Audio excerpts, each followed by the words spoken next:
Just checking to see if you can see and hear me. If you would, just give me a bit of a thumbs up in the Zoom call.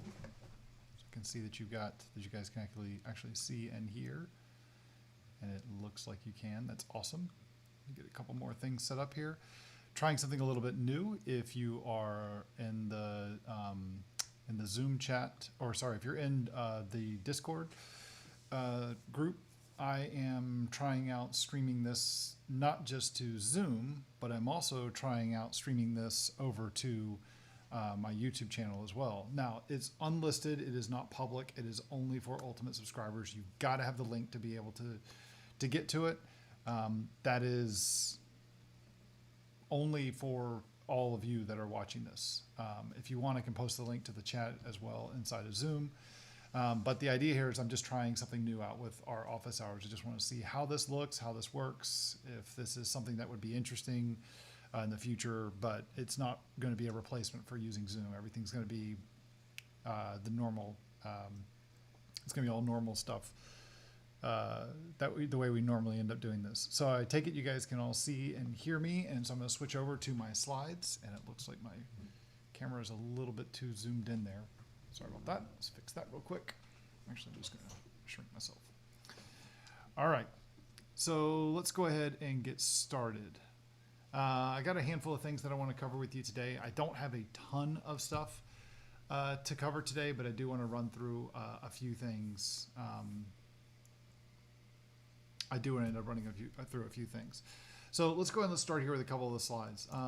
For those of you who are new to this, what we end up doing, or what I end up doing here, is I do the, we have three separate,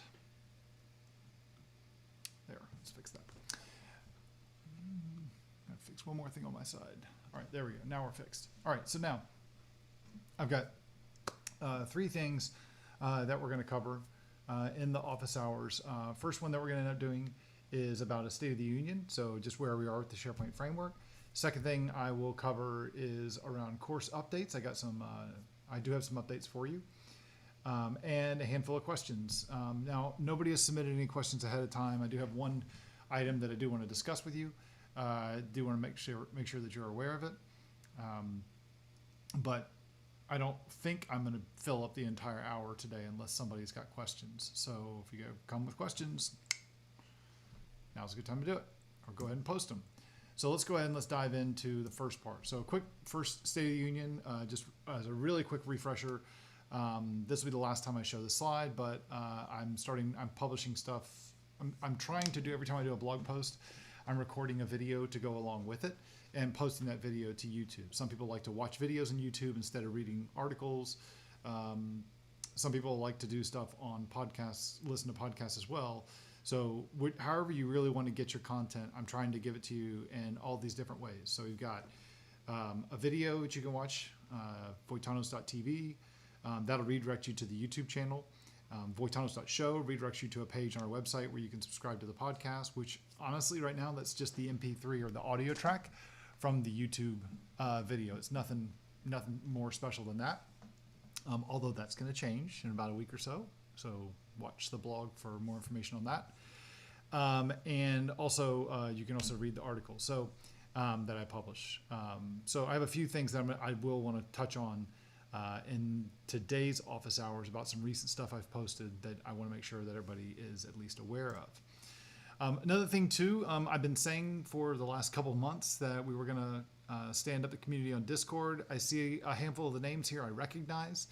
But that is now up and running. If you want to go take a look at it, you just go to voitanos.io/discord, or just go to the Voitanos website, and there's a link at the top that says Discord.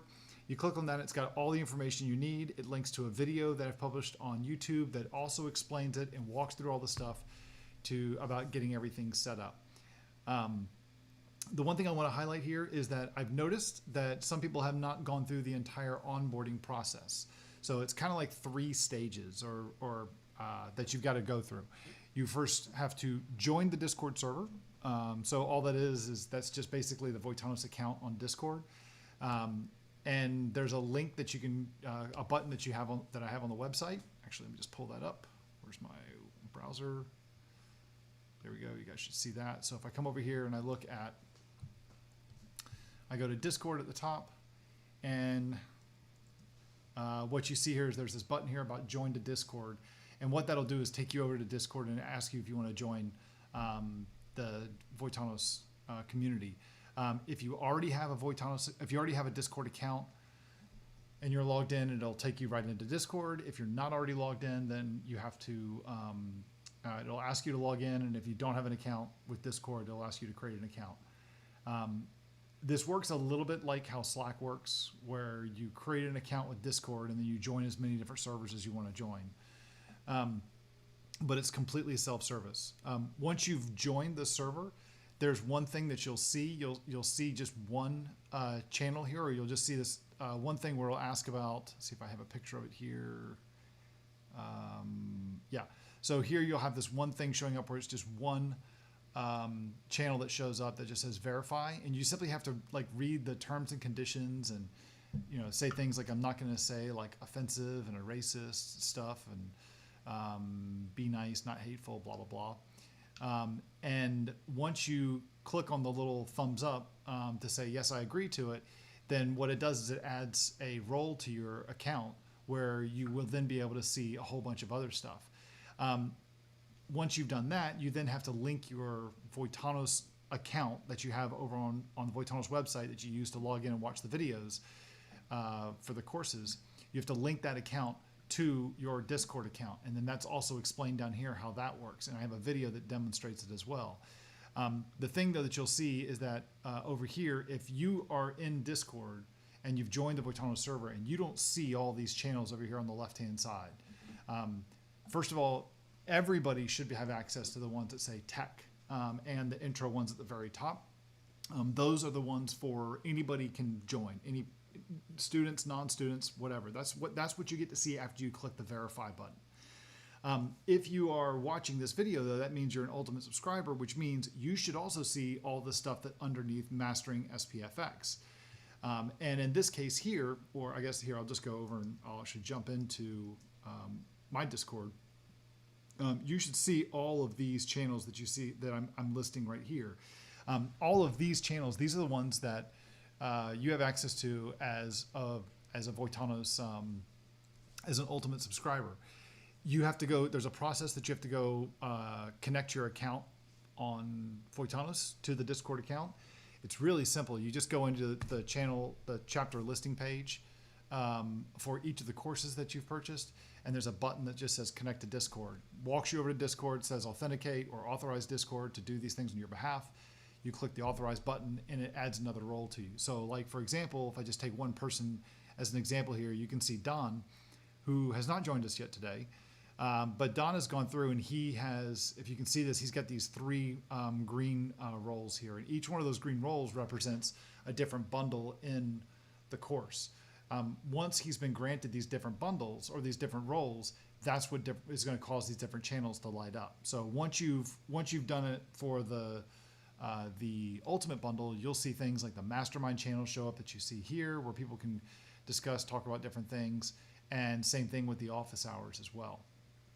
All right, so just a little bit of info with this. So that's available to you. I've noticed though that there's a lot of people that I know are ultimate subscribers that have not connected their Voitanos account to their Discord account. So if you're like, I signed it, nothing's going on. I joined it and then nothing's going on. Well, that's probably why you're missing out on the stuff that's going on in the mastermind, because the mastermind has been pretty active. So I just want to make sure that you guys are aware of that. Okay, so that's Discord. Okay, let's do a State of the Union on SharePoint Framework. Where are we today? And this is going to be a little bit of, let's get rid of my, there we go. I'm going to get rid of my picture. Well, we'll leave it up there for just a minute. Okay, so we're on the SharePoint Framework 1.15. That is new since the last time we got together for our office hours. I've got a link there to the release notes for it. And then I also have a link to the video that I published where I did an unboxing video of what we'll find in SPFx 1.15. What are the big things that we see here? There's a new extension type that we have for SharePoint Framework extensions. Those are called form customizers, and it gives us a way to use the SharePoint framework to create a custom form for lists. It's a new ACE. There's new ACE action types for geolocation. Updated support for Node 16. That's pretty cool. Updated support for TypeScript v4.5. That's very cool because that means that we can actually, for those of us who use Jest for testing, that means that we can bump up our entire test suite from version 26 that we were using up to version 28. I'll come back to that in a minute. And then they've also added support for ES. Let's come back to ESLint in just a minute. They've also added support, if I go down a little bit towards the end of this, support for the Graph SDK version 3 and the Teams SDK version 1.12. So now when you go to get the Graph client from your environment, when you go to grab the Graph client, what that's going to do is you're going to have the ability to pass in a string that says, I want version 3. By default, it gives you version 1. So you got to put in version 3 to say I want version 3, and you just pass it in as a single character. It's a string character you pass into the method of get client, and you put a 3 as the value in there to tell it which one you're looking for. The Teams SDK, that's just the one that's baked in. It's still dated because about a month before they shipped 1.15, they shipped the version 2 of the Teams SDK. So, or sorry, they shipped version 2 of the manifest. I don't know if the SDK has been updated as well yet. Now let me talk a little bit about the ESLint thing. So this one's a big. I think this one's a big deal, and I wanted to tell you a little bit about what's going on behind the scenes with this. But I do think that it is going to affect a lot of people. Unfortunately, it's a little disappointing to see how Microsoft is handling it, but I can only make people aware of it. I can't try and change what's going on here because I'm just one voice. So let me explain a little bit of what's going on with this. So if I have a video, let's get off of this and let's go over to my browser. And I can put my picture back. Okay. So what Microsoft has done is I have a video or a blog post that I've written about this, and it's a clickbaity thumbnail, but this whole thing is with it's called Attack of ESLint.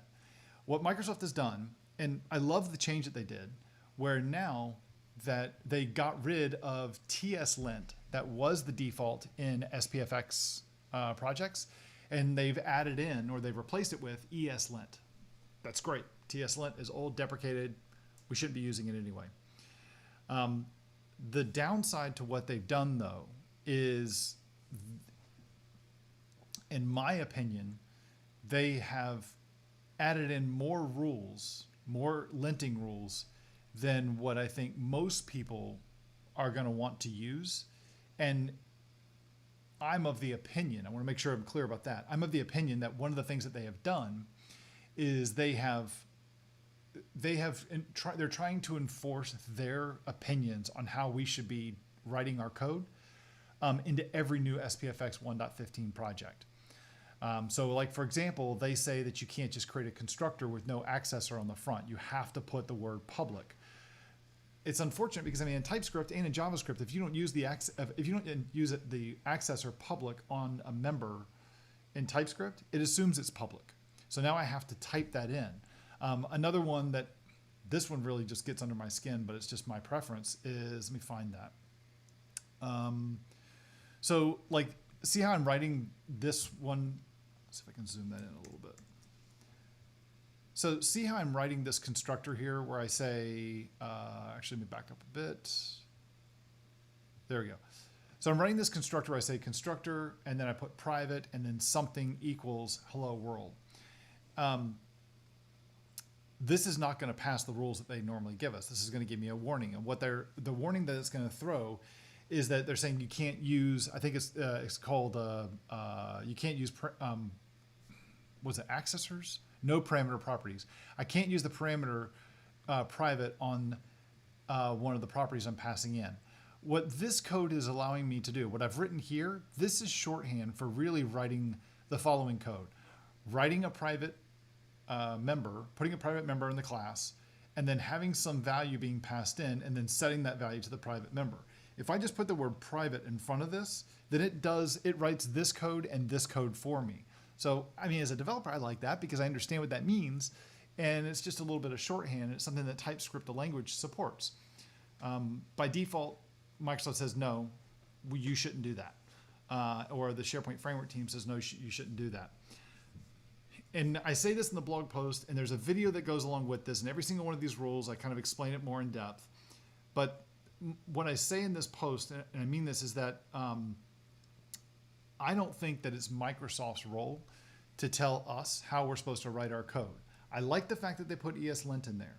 I like the fact that there's rules that are in there, some rules that are in there, because some of them are really good. Like, for example, there's one that says you shouldn't create a promise that only has a then on it, and you don't put a catch in it. That's a good rule, right? So I think I have that listed in here. Where is that one? There. So if you do something like this, it's going to throw a warning about something called no floating promises. And it basically says you shouldn't just do this. You should always have a catch statement on it, which, I mean, the sample I'm showing you and the way I've written in the post is kind of saying, okay, I've checked off the rule, but that doesn't really help me because all that catch is doing is just silencing any error that comes back or any exception that comes back. Yeah, I mean, I did it just an example here. But these are the kind of rules I think these things are kind of good, right? You should have to do this.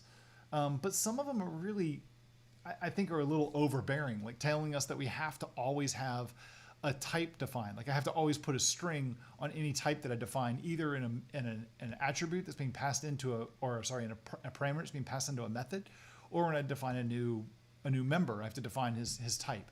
In this case here, I would not want to have to put string in that case because it's obvious that this variable or this parameter is a string because I'm setting a default value to it. So not only is it obvious, the TypeScript language is going to enforce that it's got to be a string. So why do I have to say there's a string there as well? I mean, yeah, you could be more comprehensive and make sure your code says everything it is actually intended. But I don't know. To me, I don't think that's necessary. It's a little frustrating to me that they're making me do that. But that's just my take. I've had a couple people that have reached out to me and have told me like the big errors that they're finding with this. Like one guy said he had over 550 warnings pop up when he upgraded his project to 1.15. There are ways you can disable all these rules. I walk you through all this in the blog post. You can add in the new file that's added in the root of your project. There's a file called eslintrc.js. It's got everything you see here except for this section on rules. And I'm showing you that, hey, if there's a rule that they add in the default of the project and you want to turn it off, you just put the name of the rule and then put the word off or on if you want to turn it on or off, or 1 or 0 as like a bit flag. You can also go in and have a little more granularity. You can use the eslint ignore file to ignore an entire file from being linted in your project. You can add the comment eslint disable to the first line of a file, and eslint won't look at that file. You can disable a specific rule on a specific line. So in this case here, I want to use the any, so I can just say disable this rule. Don't throw an issue if this would normally come back as an error or a warning. I can disable a block of code by using the eslint disable and then turning off a specific rule and then turning it right back on. So it's not going to get filed here. There's ways you can configure this. There's even a way in your project that I show in the video. I didn't show it in the blog post, it looks like, that you can make a change in your, what's it called? In the code of your gulpfile.js to where you can control it that way. Here's the thing. I think that this is going to affect a lot of people, and a lot of people are going to, especially new or even seasoned developers, it's going to affect us on new projects. So I reached out to Microsoft. I said, can we have a discussion about this? They say they're receptive to feedback, but they're pushing back on everything that when someone has any kind of feedback to them, they're pushing back on almost everything. So I was like, well, let's go through and let's see what people have to say about this. Well, when I created the video for this, if I go click through on this video, let me pause the video so we don't start having this video playing in the background. And I look at the comments. I've only gotten 2 comments from this. One guy said he had 19 errors and 970 warnings. This guy said he had 555 errors. It is affecting some people. I also went though, and I created a discussion item on their discussion board. So that's at the SP Dev Docs discussions. I'll grab these links and I'll put them in the chat. But this is here where you can come in and you can say, please consider dialing back the ESLint rules. I talked to Microsoft this morning about it, about 30, 45 minutes ago. And their response was, even though this is like everything from the blog post, they're like, nobody really cares. So why are you making a big deal about this? So I'm looking at this like, I mean, the people I've talked to, I've gotten like 15 to 20 like private messages of people like going, this sucks, da da da. But only 2 people have commented publicly on it. And I've got 3 people who have like up-liked it, the issue on the discussion forum. I'm just going to say this. If you guys think this is an issue, if you guys think this is affecting you, I know some of you have commented and said some things in the discussion, in the Discord chat, but none of that matters unless you actually give your feedback directly to Microsoft. And this discussion item that I've got on the screen is the one that they're watching, right? They told me this morning, seems like nobody cares. So nothing's going to change. If that's fine with you, cool. That's perfectly fine with me, right? I know how to disable this stuff, but I don't think that somebody like Microsoft or a vendor should be telling me how to write all of my TypeScript in my SPFx projects. I'm gonna have to go in. I look at it and I'm a little frustrated because it means I've got to go into every single time I create a SharePoint framework project, and I've got to modify the rules that they set up to match the rules that I follow when I'm doing my development. All right. If you're a large organization, I just put this discussion item, I just put it in the chat so you can see it. And I'll put it in the Discord as well. Actually, here, I'll put it in over here. Let's go over to office hours, and I will put it over here in the office hours as well.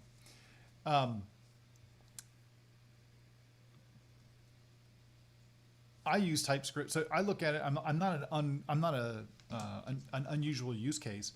I use TypeScript in let's see. I use it in Azure Functions. I use it in non-SharePoint framework web apps. I use it in web apps that I create. I use it in lots of different places. And now the way that I like to write TypeScript, or if I was a larger organization and we had a style guide that we use for our code, now my style guide is going to get trumped by whatever the SharePoint team is going to choose. And to me, I think that's wrong. I think that if Microsoft wants to help promote certain things, that's fine. But I don't think that they should ship this by default, so that large enterprises who've got coding style guides are going to have to say, hey, go create a brand new project, and then right after it, go through and modify this stuff. If you guys care, comment on the discussion item. I can't say any more plainly than that. They do not think that anybody cares about this, and so they're not going to change anything. If you want to hear more about me going off on it, we can talk more about it at the end if you want. But if you want to learn more about my opinions on some of this stuff and some of the thoughts that I have on it, the video that I linked to that I have published on the YouTube channel and the blog post, both of those are on our Discord server. There's a separate channel for blog posts and YouTube videos. They're all listed right there. If you're going to comment on it, I'd appreciate if you commented on it in public, specifically that blog post and the YouTube video, because that's stuff that other people are going to see. We all talk about it in private. That doesn't help. So, I mean, it's great. I can commiserate with you guys as well, and it's fine with me. But if you want to make an impact, I'm like the boy that cried wolf right now to them. So that's it. All right, I said enough about that.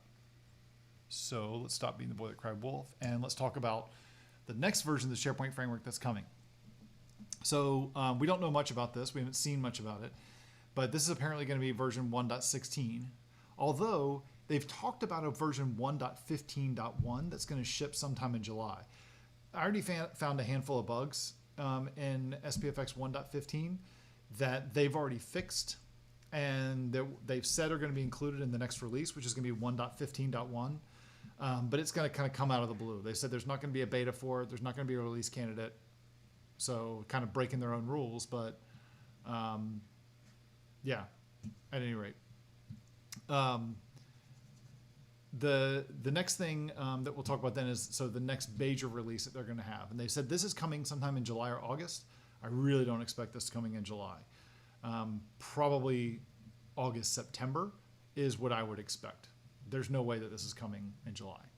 One of the reasons I say that is because the guy that is usually the one that does all the marketing and stuff for a release is on vacation for 4 weeks. They just started that last Friday. So I don't see that changing. What is that going to include? I don't have any details on this stuff except for like 1 or 2 of them. Bots power ACEs, adaptive card extensions. They haven't talked at all about what that means. So maybe in tomorrow's community call we'll learn something, but right now, don't know. Another thing they have is enabling service principal registration and the app acquisition flow. Looks like they're going to give us the ability, maybe they'll give us the ability to create our own Azure AD service principal when we install isolated apps, isolated web parts. I don't know. I haven't talked about that much. 2 features that are currently in dev preview. There are ACE card view caching and an ACE error handler method. Those 2 things, they're talking about putting those, making those available as well. Or those will be going, they're currently in dev preview, and they talk about those in 1.16. Those will go GA. And then a bunch of bug fixes that they say will be fixed in the SP dev docs. There's a couple of the bugs that they haven't fixed yet. They say they're working on. Like, for example, there's I never experienced it, but apparently other people were. There's apparently I argue it's a race condition when you do gulp serve on your project, and it launches the hosted workbench at the very beginning of the build tool chain, and then it keeps going to build everything and start up the local web server. And if the hosted workbench loads before your build process is finished and the local web server runs, you get the error that pops up that says, hey, gulp serve's not running. And so you have to wait until the reload task is finished. I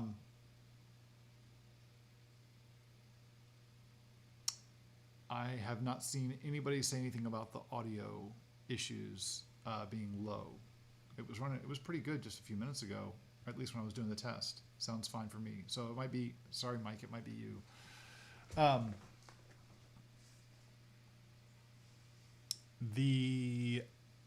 Let's see, what was I going to say with this? They say they're working on that to try and get that addressed. There was 1 or 2 other little things that I found that they said are going to fix. What was it? 1 or 2 little coding things that they had an issue with. Okay, so the next thing we cover when we're doing our office hours is a course update. I've already gone through a little bit of the stuff related to the mastermind group. We've shifted from using Facebook to using Discord. The Facebook group is still there, and it's going to coexist as it is through, it says July 1. No, through July, not July 1. So that part right there, let's fix that slide really quick. Through, where is it? This one. Okay, fixed. All right, so the Facebook group and Discord are going to coexist through July, so you can still keep using the Facebook group if you like, but nobody's used it. Actually, since we've launched Discord, nobody has posted anything there. There have been 0 activity. It's been the most quiet that it's ever been. So far, people are really liking Discord, which is great to see. I am. It makes it. I like it a lot more. The plan, though, is on August the 1st. What I will end up doing is I will mark the Facebook group to being read-only. I'm not going to delete it. So those of you who are in it, if you have like an old discussion, you want to go back and check it, it'll be there. But I am going to mark it as read-only where we can't post anything else there. I'm going to stop monitoring it. But I just want to make sure that you know that it's not going away. When will it go away? I don't know. I mean, there's no reason for me to delete it right now, but I might end up deleting it down the road. But I'll give you guys a heads up, and I'll make sure that it's well known that I'm going to do that. Now for status on the course, I got a little bit more of an update this time. than I have in the past. Since the last time we got together, and actually last week I think it was, I published new downloads for the course. So I upgraded every single project to SPFx 1.15, and created new downloads for the fundamentals bundle and the ultimate bundle, and I uploaded all that stuff.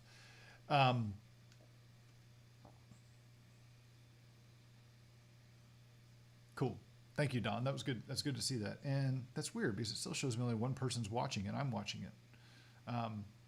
That's fine regardless. Yeah, that's the thing I was looking for. Is I was hoping to see, for those of you who don't know this, I posted, I'm streaming this to YouTube as an unlisted video so that only if you have to have the link to be able to see it. And I shared it in the Office Hours channel in Discord. My hope was that the quality would be better than what we're seeing in Zoom. And I might end up, the only downside is that it's like 10 to 20 seconds delayed from what I'm saying. So like a classic streaming thing. But if you want to use that, then go for it. You can feel free to use that. I'm debating on how I want to do the office hours in the future. I might just do it straight to YouTube and post the links for you guys to grab it instead of having to wait for me to like download it, upload it to the place where I host it, the encoding, blah, blah, blah, all that kind of stuff. So I don't know. We'll see. But thank you, Don. I appreciate that. As long as chat works, we need chat. You can always use chat in the Discord channel. I mean, I have Discord up over here to where I'm watching to see if anybody posts anything. See, I can say, you can see on the chat right here, and in the office hours, you can see nobody's posted anything. So, yeah, that works. But I would also have the chat. There would also be chat in on the stream as well, on the live stream in YouTube as well. Anyway, the big changes that you saw there for around 1.15 is this took me a lot longer than I wanted to deal with, but the 1.15, it took a lot of time to modify the code to meet all of the rules they had in ESLint. Like it normally takes me like 2 to 3 days to update all the samples, and this took me over a week. And it's what caused me to write to raise an issue with Microsoft. I was like, man, come on. These samples are really simple. Like in terms of like, there's not a ton of code in them. And if it's affecting me that much, imagine what somebody who's got a real project, how much it's going to affect them. So the other big thing that was a big change is that I updated the lesson notes for the testing chapter because the dependency like matrix for what we can do with, what do you call it? The dependency matrix for what we can do with, what's it called? We need to do with Jest has completely changed. We used to be stuck with Jest version 26, but because we've updated the version of TypeScript to 4.5, we can now upgrade to the latest version of Jest, which is version 28. I figured out all the versions we need to have. They're all in the lesson notes. So it's all there. The other things that I've done in terms of like what I'm working on right now is refreshing chapters from the fundamentals bundle. There are 3 chapters I'm refreshing right now. Chapter 7, which is about client-side web parts. That's about 50% done. I'm completely re-recording that chapter just because web parts is like a basic thing that people do. And so that's one of the first chapters people see. That needs to be updated to the latest version of the SharePoint framework. So I've gone through and written everything out, planned it out. All the code samples are updated. I just have to record and produce it. The other one that I'm going to change, I'll come back to 10. Chapter 10 is about client-side web parts and property panes. None of the code here really has changed. So the videos haven't been, I'm not re-recording any of the videos for that chapter. I did go back and re-encode them, and I've updated them all so that they're going to be 1080, so they have a better resolution. They also will have all the new lesson notes in them with the embedded links and the chapter links and all that stuff is going to be in there. And I've compressed down, or I've merged 1 or 2 videos. In 2 places, I merged like 2 videos to 1. Instead of having like 2 1-minute videos, I merged 2 together. Just made more sense. the oops, sorry, let me back up. So I actually finished chapter 10 today. I'm going to publish all of these at once. So right now, I don't know when that's going to be. I hope to get it done by the end of July.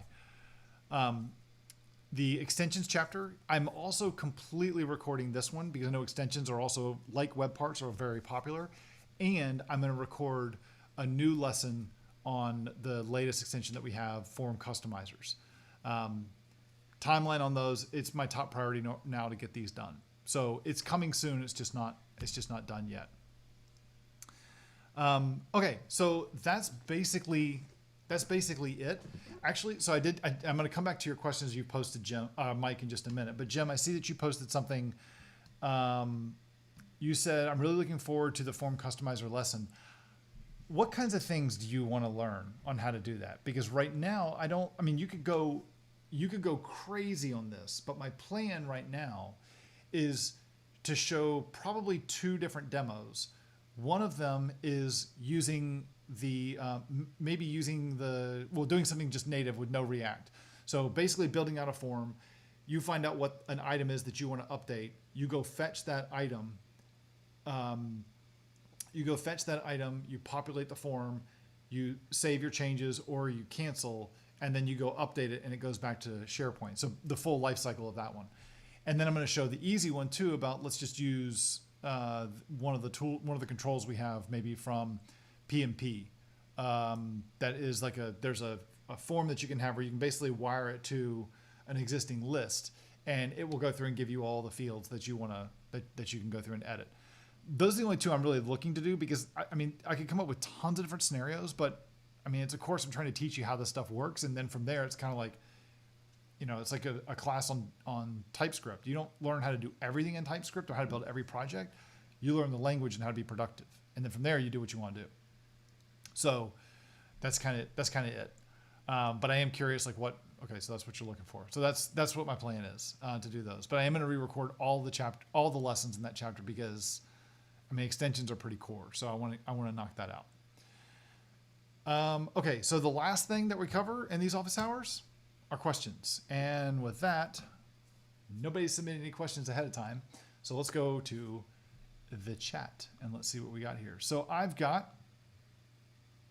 you submitted a question ahead of time. I did not get your question, Mike. I'm not sure where you submitted it, but I didn't see anything. I didn't get any, unless you sent an email like in the last few minutes before this started, then I didn't get it. Actually, I was wondering how you were doing, because I usually would see you a lot in the Facebook group asking questions, and I saw you stopped using Facebook, and I also see that and I haven't seen you. I actually noticed your account was not fully connected in Discord, so I hadn't seen you active there, and I was like, oh my God, I hope he didn't change jobs and now he's doing something else. If you did and it's good for you, then great. But I was like, I hadn't heard from you in a while, so I was wondering how you were doing. Okay, so let's go back. Let me go back to some of my questions. So Mike's got a couple questions. Mike sent one. He sent it as a private message, but it doesn't look like I don't think it's really private.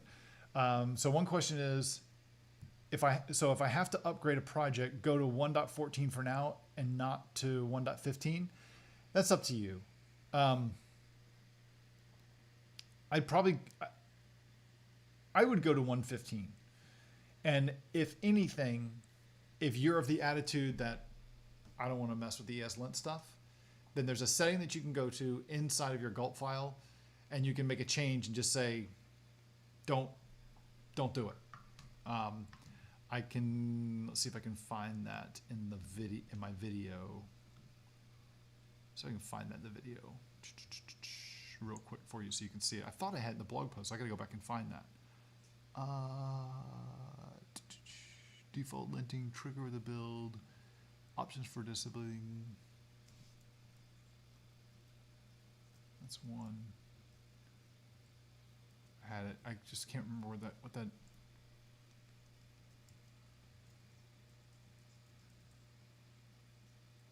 I have it.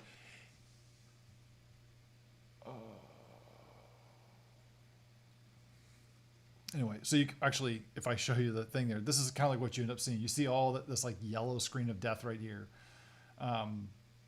with all the warnings that are popping up from ESLint in my case. But there is a way you can do it in the gulp file. I just don't have it off. I don't have the code off the top of my head. I think it's something like build.lintconfig.enable equals false. By default, it's true. There's two ESLint, or there's two linting options available to you. If you do like in the gulp file, if you do build dot, start typing lint, and you should get two different things, and one of them starts lowercase. That's the one you want to modify. And you'll see there's an enabled property on it.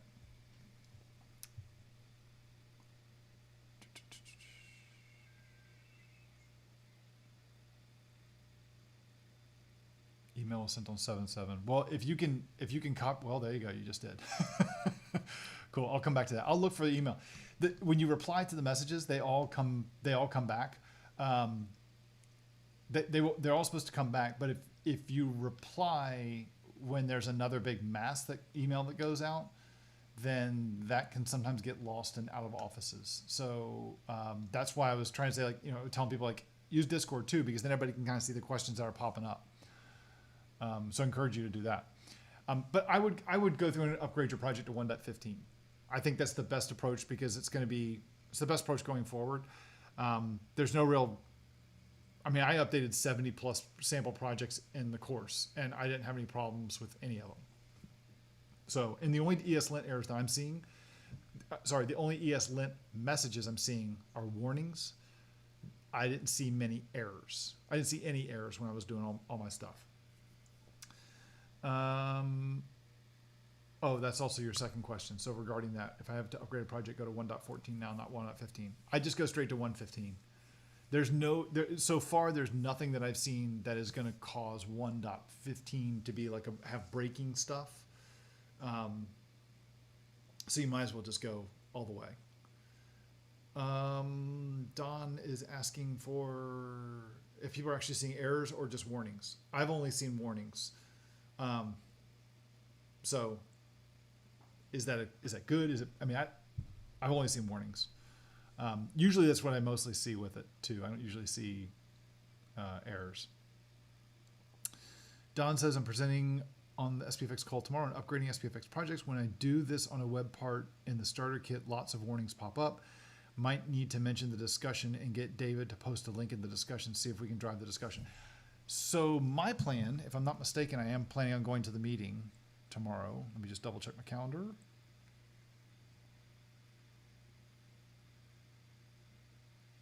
Yep.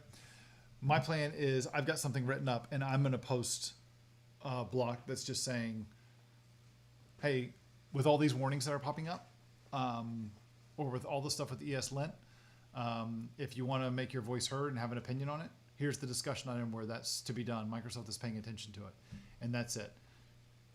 Cards on the table with the response that I got from them today. My attitude when I look at it and going, well, it seems to be you don't care about my opinion on this anymore, so I'll stop. My job is not to rile up people and get them to charge up a hill and fight some battle. They've heard it from me, and I'm not going to keep trying to belabor it to them. I'm just trying to make other people aware of the fact. I'm just trying to make people aware of it, and you guys can do what you want. So I plan on saying it. So let's see. Jim says, I'd like to see a dynamic form React control used. That's the one I was planning on using, Jim. But with its rendering of a field or two being overridden with something more custom, if that's even possible. If it's possible, then that was my plan. So I'm thinking the same thing you're thinking. That was my plan, but I don't know if that control supports that. So I'll have to look into it. I don't use that control, so I'm not sure. I saw it used in a demo, and I was like, oh, cool, that'd be a good one to put in the course in this sample, but we'll see. Let's see. So Mike posted a question. Mike said, actually, let me jump ahead really quick. You said, do I have a current guide? I have a bunch of errors where it just does not gulp. I have no idea what that means. You don't gulp. Gulp runs a task, so I'm not sure what the task is you're running. What it is. It could be my permissions or my account, though. I'm not sure. Let's see. So Mike's question was, your general thoughts around version upgrades. Specifically, there are some cases where starting a brand new project brand new GitHub project / Yo generator solution and copying over your components IDs. Oh,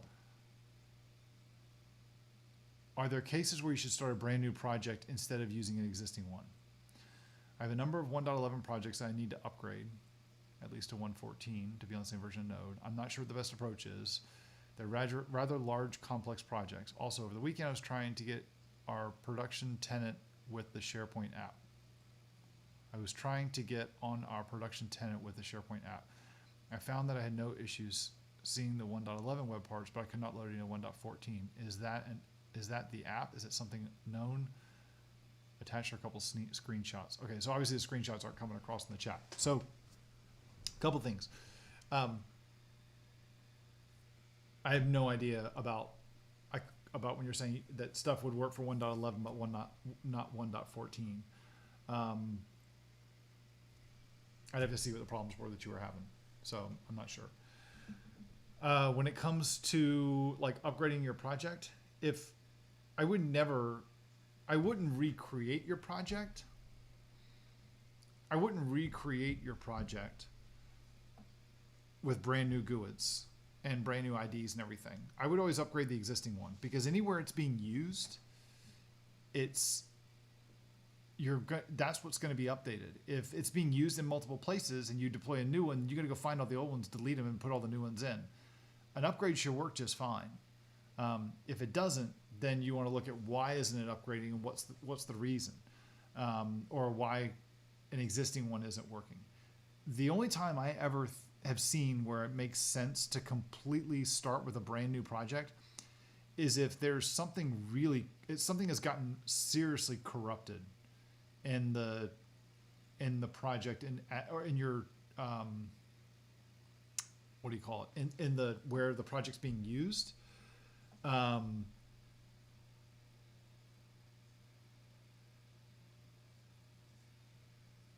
And if if SharePoint's gotten something wrapped around the axle with that one deployed web part and the GUID of that web part of that solution.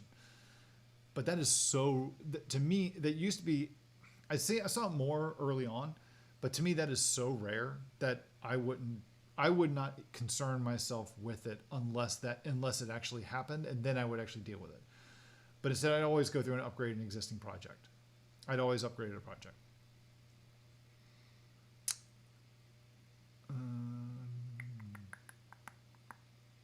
Do I have a current guide? I have a bunch of errors when it does not gulp. So I'm assuming then that I see what Don's saying. So I'm assuming you're saying you're upgrading your project and then you're having a bunch of errors when you run gulp build or when you run gulp serve.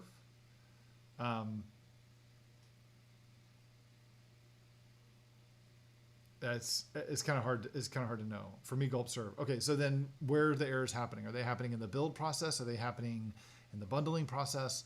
Like I'd run gulp build and see if that's where the problems are happening. And if they are, then we have to look at them and say like, all right, so what's the actual issue? So remember what gulp serve does is it basically is doing a lot of different tasks, but at its core, it's doing three things. It's running a build, it's running gulp build, then it's running gulp bundle, and then it's spinning up the local web server to host local web server to serve up your bundle and your local manifest file. So if that keeps failing, usually that's going to be in the build. So I would break it up into a couple different steps. Instead of using gulp serve, let's do a build. Gulp build, what happens? Let's see errors. With each one of those, investigate each one. And then you have to go one by one by one. It's like this ESLint stuff. When I do a gulp build, part of that process is it runs a task called lint. And so it's going to go lint my project like I show in the video that I published. And so I would go through and I would look at the warnings that popped up and I go to squash each one. And that's what the video that I linked to earlier that I posted on YouTube about 2 days ago, 48 hours, Monday morning.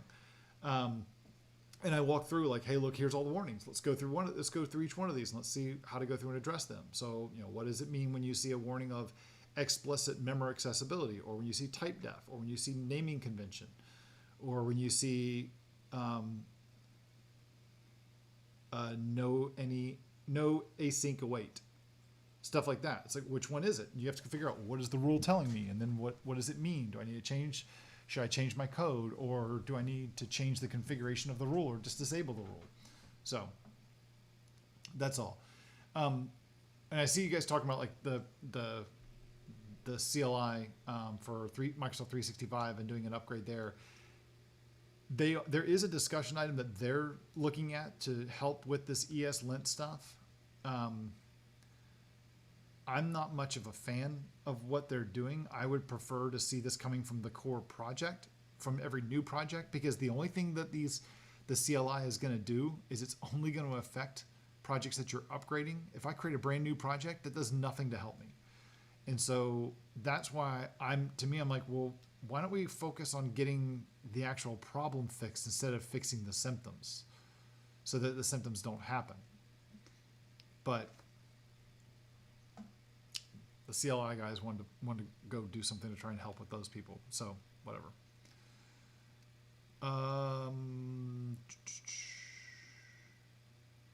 Okay, so that's everything that I had that I wanted to share with you guys. I don't see any other questions that have been posted. I'm sorry I missed your question that you emailed in, Mike. Oh, Lewis, that's right. You did post this. Can SPFx handle the HTML5 canvas elements? I don't know what SPFx would do, would have anything special with it. I don't know why you couldn't use it.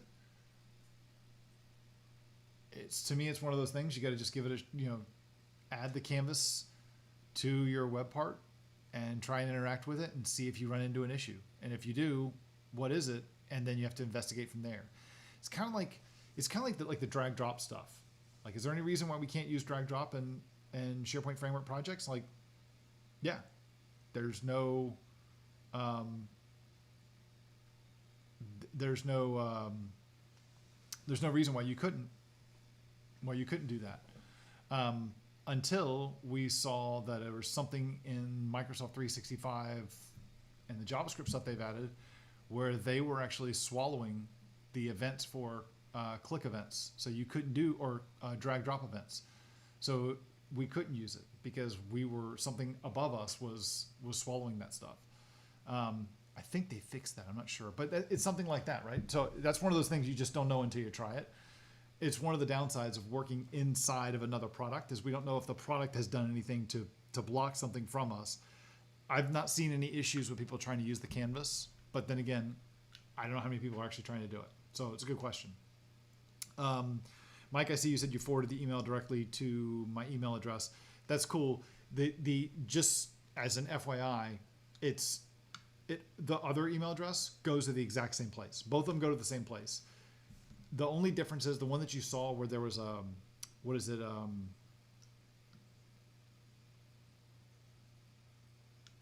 it's reply and then it goes to the domain get drip.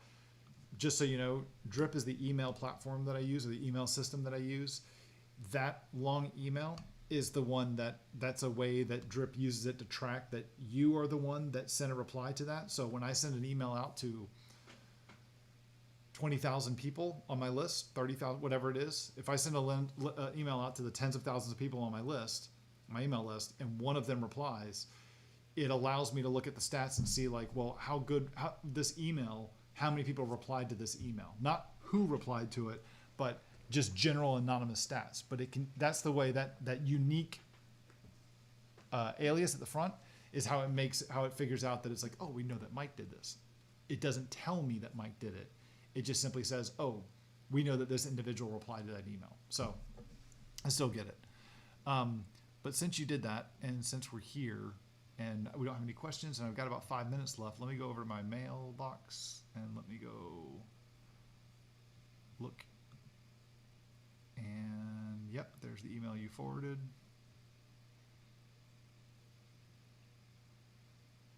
And let me go to the ticket. Let me see if I can see these images you're talking about.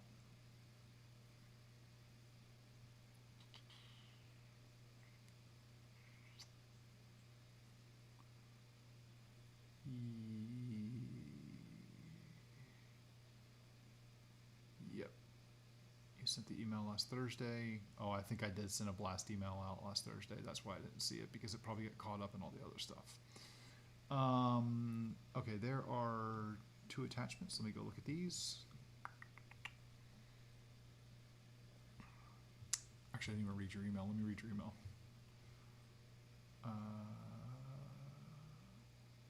Same thing you sent to me in the chat. Okay, so let's come over here and let me see the pictures you sent.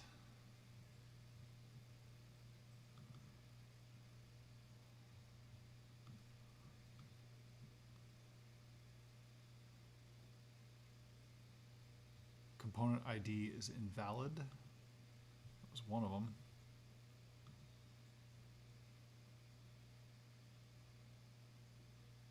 Failed to load entry point.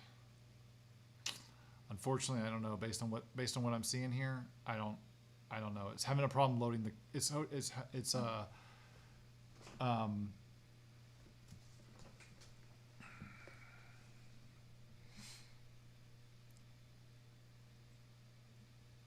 having a problem loading the components. I'm not sure. This is one of those like random things that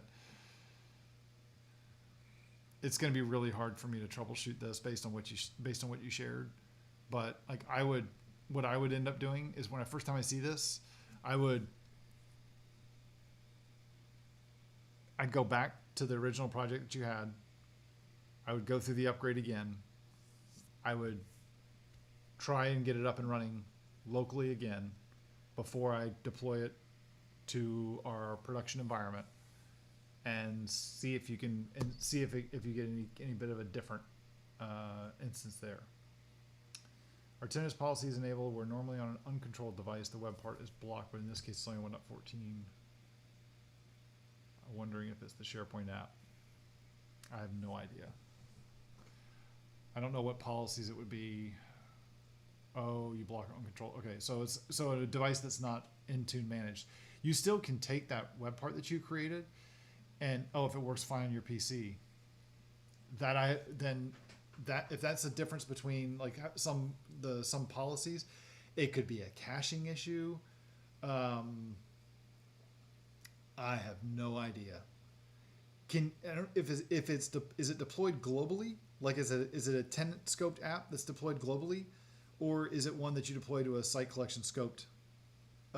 Is it site collection scope app catalog?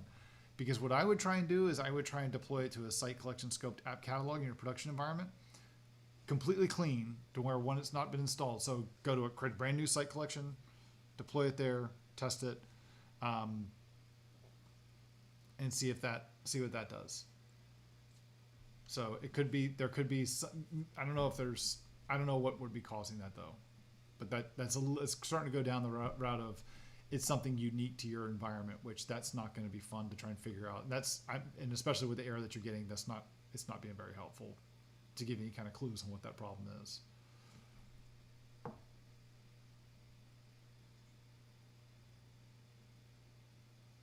Okay. I don't see any other questions from anybody else. We got about 2 minutes left. You guys got any more questions?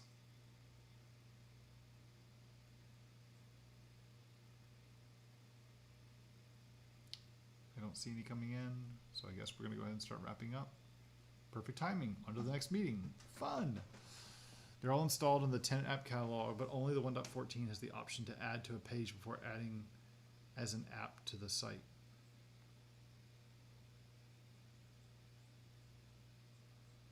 I don't know what you mean by that.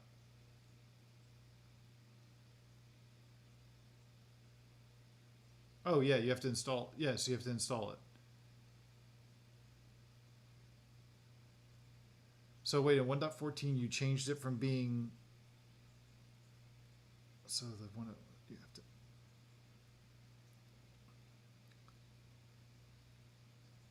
So you changed in 1.14. You changed package-solution where it says skip feature deployment. You change the value of that from 1.11 to 1.14.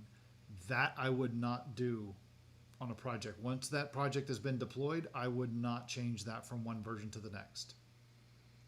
I do not know how SharePoint behaves with that. Because once you've deployed it, unless you went through the entire, just like the versioning chapter shows. Remember, when you do an upgrade, all it does is put the files back down. It doesn't do anything else. If you change that value, you're now saying that instead of 1.11 you had to add an app, you're now saying you don't have to go through and activate the feature, which means now the component at the top level of the site collection, or in the tenant app catalog, it's got to get installed somehow. By uploading it to the tenant app catalog and deploying it, that does not install it unless you have that thing checked. What that does is that's saying that you don't have to activate a feature to get this thing installed. That SharePoint does it for you. When you do an upgrade, features are never activated. Never, ever, ever activated automatically. That is something that you have to do. And you can only trigger that to happen if you upgrade all the version stuff around it. Doing that at the tenant scoped app catalog for things that can be tenant scope deployed, I haven't tested that out. I don't know how that behaves. But I would not change an existing deployed project that can be installed on site by site. I'd have to go in and figure out what would the best way to go through and to handle that. I've just never done it. But that could definitely be it. When it says it can't find the component, that makes sense, because now if you're in a site where it has not been installed, and so it doesn't know where the thing is. So I'm not surprised that we're seeing that error now. That's a hell of a lot more information. That's helpful. That's like, I run into this a lot in the Discord group and on Facebook. There's one or two people that they always kind of give us like a little bit of information. I'm like, we need the whole picture. We need the whole picture. We need the whole picture. And finally it's like, here. And I'm like, that's not right. Right? Once you see the better picture, the full picture of it, it's easier. It's kind of like the James Webb Space Telescope. We're looking at stuff that's like this big right now when there's a whole bunch of other stuff to see. So,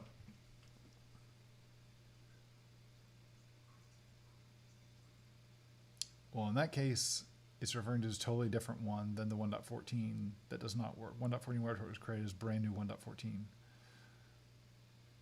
So are they two different things now, or are they not two different things? I thought you said that they weren't two things. So it was 1.11 and you would upgrade to 1.14. But now you're saying that 1.14 is brand new to 1.14. 1.11 is older. It works in the app. Right.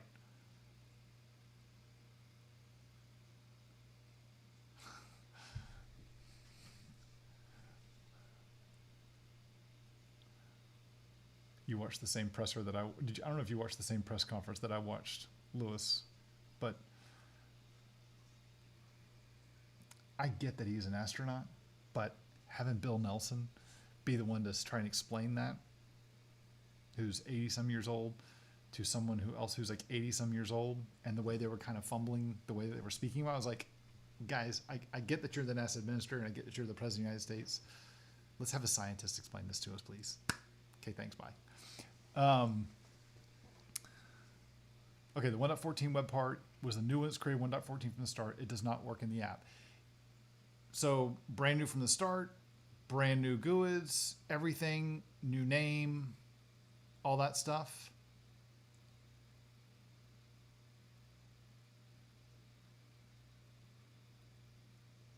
I don't hear anybody.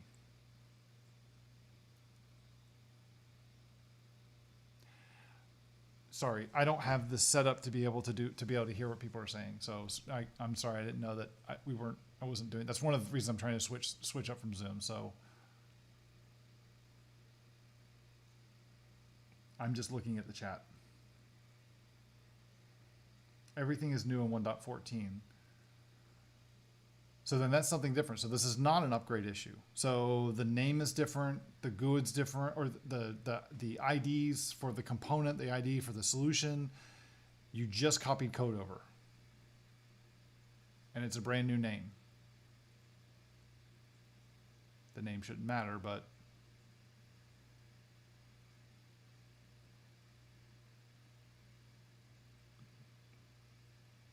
thanks, James.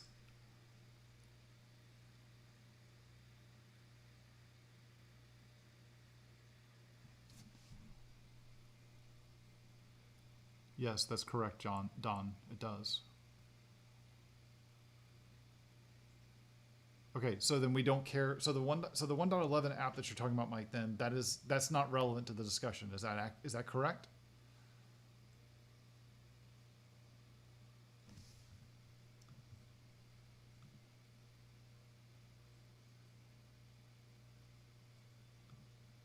Only relevant that it works. Okay, so then it's not relevant. So there's something else then with 1.14 with the other app that's 1.14. So if you created, so let's take I take a step back. Create a brand new project, 1.14, don't put anything in it, deploy it to production, does it work?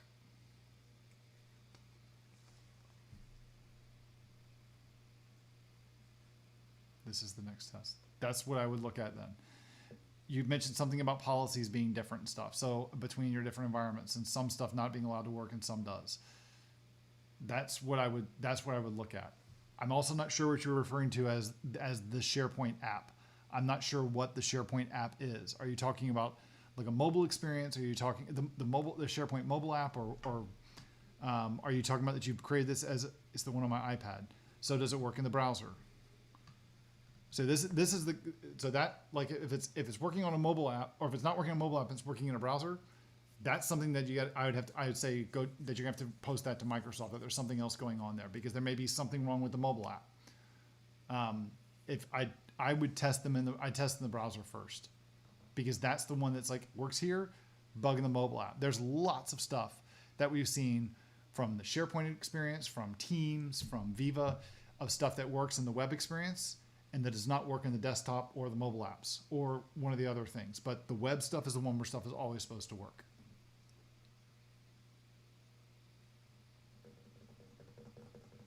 So if the project you created then, so where you're going with this, if I were in your shoes, I would go back, take the 1.14. So in the future, when we refer to like the SharePoint app, you want to be a little more context would help. So like say, it's the mobile app, right? The mobile app, or the mobile app for iPad OS or iOS or whatever. But that kind of stuff, that kind of context would definitely help with it. But right now, if I were in your shoes, what would I do? I would take that 1.14 app that you're having trouble, the 1.14 project that you're having trouble with. You've deployed it. You say, I would, in your production environment, works locally, works in your production environment, or you've deployed your production environment, make sure it works in the web experience. All that stuff work? Cool. Now, let's go try the mobile experience. Does that work or not work? Right? If it works in the web experience and it does not work in the mobile experience, that is something you have to post to. You have to go to Microsoft for. I'm not sure what that could be, or that they'd have to look into, because on their side they'd have to go through and start looking at what's the difference between the two experiences, and that's not something we have access to. If it doesn't work in the web experience, that's different. Then I would go back and say, okay, now let's do Hello World 1.14. Create a brand new project, deploy it to my production environment, check to see if it'll work in the web experience, and check to see if it'll work in the web experience. And if not, then then we can go from there. But if it works in the web and not in mobile, I'd go right back again. You have to talk to Microsoft about that one and help them figure out what the difference is.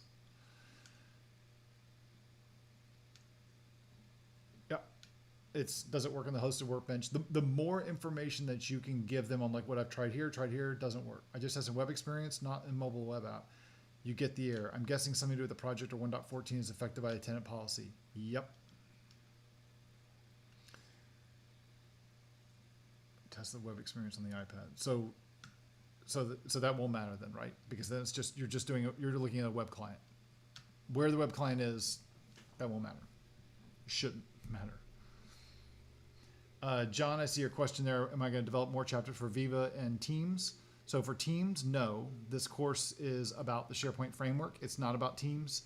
I've got a couple little things in there about like, here's how you can use the SharePoint framework for building a Teams app, but I'm not going beyond that, because at least at this point, I'm not going beyond that, because there's nothing that is unique to SPFx. I don't want to turn my Mastering the SharePoint Framework course into a Teams development course. That's beyond the scope of what I plan on doing with this. When it comes to Viva, no, I'm not planning on doing anything about Viva. I am going to show you how to build. There is going to be a chapter I'm going to build. It's on my roadmap for doing adaptive card extensions. I don't know what the time frame is on that, but I do plan on adding that to the Ultimate Bundle. Just not sure exactly when I plan on doing that.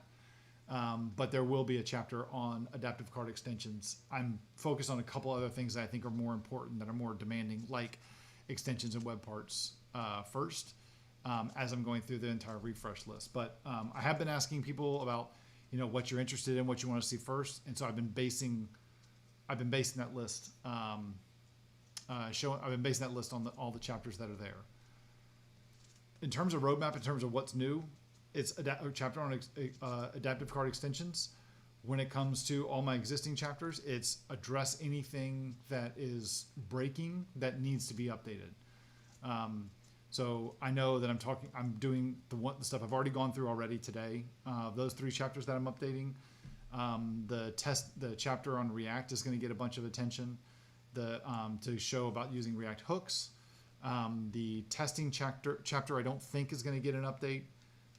There's a couple updates I'm going to do to the CI and CD one, but there's not a whole lot of other stuff that I have a lot of little things that are on there, but specific things, I'm on a list I've been working back through. So it's been if you've got something, let me know. iPad's a personal device. Register with Intune as a personal device, so that does have some policy restrictions. So this seems to indicate the behavior, whatever policy a tenant. Whatever the policy we have on the tenant impacts 1.14 web parts, not 1.11. Okay, so maybe try 1.15 because that's the latest version. Because what you're gonna run into with this, if it's a policy thing, and if it comes down to having to reach out to Microsoft about this, they're not going to fix anything for 1.14. Their first thing to tell you is like, go to 1.50, go to the latest version, because that's what they're going to look at. So I would, now that 1.15 has been available now for a couple of weeks, I would try to do this with 1.15 and see where you get from there.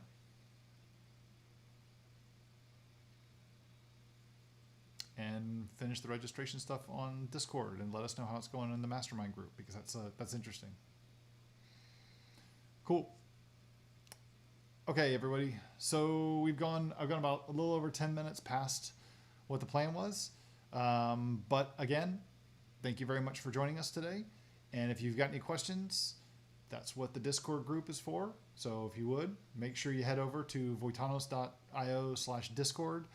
And it's got everything you need there on how to get connected to it. It takes you, if you've already got a Discord account, it probably will take you less than 2-3 minutes to join the server and get verified and connect your Voitanos courses to the Discord channel. So it's all there. Hope to see everybody there. Until then, take care, everybody. I'll see you next time.